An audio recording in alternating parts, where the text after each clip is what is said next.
கழக தலைவர் கேப்டன் அவர்களுக்கு அனுப்பி வைக்கப்பட்டது. அந்த தீர்மானத்திற்கு வெற்றி கிடைக்கும் வகையில் கடந்த ஏப்ரல் 30ஆம் தேதி பொதுக்குழுவில் அவருக்கு பதவி வழங்கப்பட்டதை கழக பொதுச் செயலாளர் அங்கேயார் அவர்களுக்கு நன்றி தெரிவிப்பதுடன் இந்த கூட்டம் ஒருமனதாக வரவேற்று தம்பியின் எதிர்கால செயல்பாடுகள் தேமுதிகவின் இலக்கை அடைய வழிவகுக்கும் என இக்கூட்டம் ஒருமனதாக வாழ்த்துக்களை தெரிவித்துக் கொள்கிறது. தீர்மானம் எண் 3, அண்ணா பல்கலைக்கழக மாணவி பாலியல் பலாத்கார வழக்கை விரைவாக முடித்து குற்றவாளிகள் தண்டனை வழங்கிய நீதிமன்றத்துக்கு இக்கூட்டம் பாராட்டுக்களை தெரிவிப்பதுடன் யார் அந்த பார் என்ற மர்ம நபரையும் கண்டுபிடித்து தண்டனை வழங்க வேண்டும் எனவும் அரசையும் நீதிமன்றத்தையும் இக்கூட்டம் ஒருமனதாக வலியுறுத்துகிறது.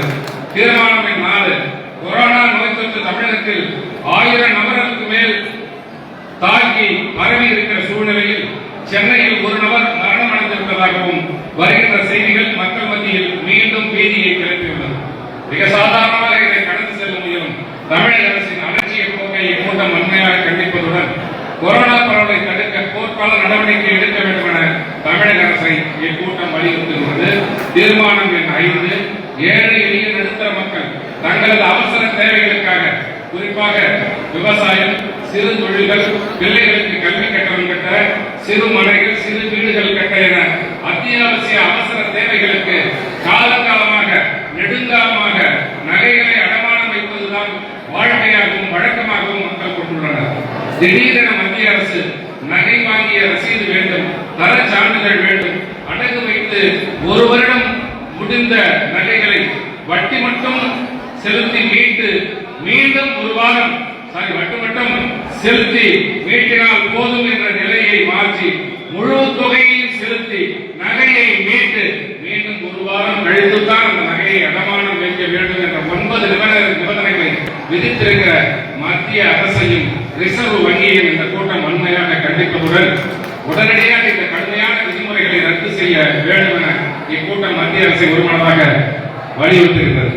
தீர்மானம் எண் 4, 30 கிலோ அரிசி சாதாரணமாக ரூபாய் 1800 முதல் 2000 வரை விற்கக்கூடிய சூழ்நிலையில் விவசாயிகளுக்கான நெல் கொள்முதல் விலையை குவிண்டாலுக்கு முன்பிருந்த விலையான ரூபாய் 2300 என்ற விலையை வெறும் ரூபாய் 69 மட்டுமே உயர்த்தி தற்போது குவிண்டாலுக்கு 2369 என நிர்ணயித்திருக்கின்ற தமிழக அரசை இக்கூட்டம் கண்டிப்பதுடன் குவிண்டாலுக்கு குறைந்தபட்சம் ரூபாய் 3000 வழங்க வேண்டும், விவசாயிகளின் வயிற்றில் பாலை வார்க்க வேண்டும் என இக்கூட்டம் ஒருமனதாக வலியுறுத்துகிறது.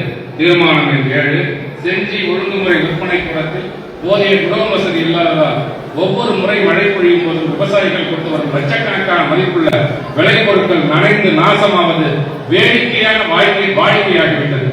இந்த மெத்தன போக்குக்கு காரணமான தமிழக அரசை இக்கூட்டம் கண்டிப்பதுடன் உடனடியாக விவசாயிகளின் நலன் கருதி அங்கே குடோன் கட்ட நடவடிக்கை எடுக்க வேண்டும். நடவடிக்கை எடுக்காவிட்டால் தேமுதிக சார்பில் செஞ்சியில் தமிழக அரசை கண்டித்து விரைவில் கண்டன ஆர்ப்பாட்டம் நடத்த கூட்டம் வலியுறுத்தி ஆர்ப்பாட்டம் நடத்தினர்.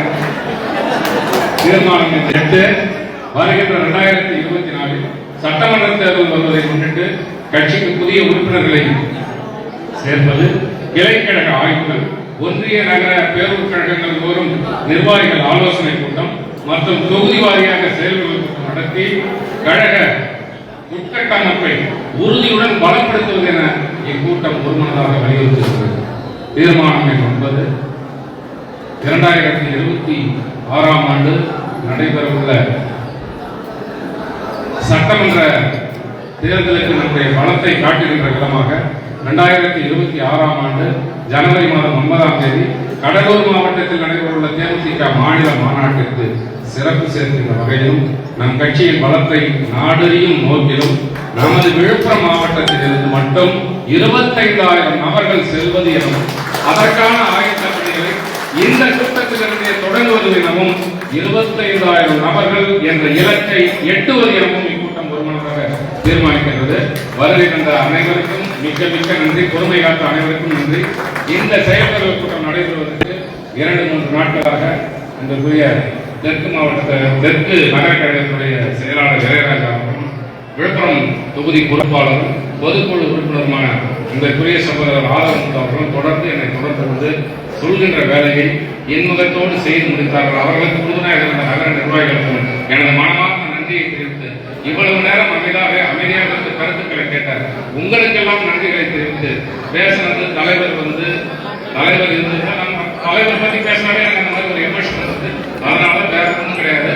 எப்பொழுதும் தைரியமாக இருக்கிறேன், எந்த சூழ்நிலையிலும் உறுதியாக இருப்பேன் என நம்பி சென்று களப்பணியாற்றுங்கள். நன்றி வணக்கம்.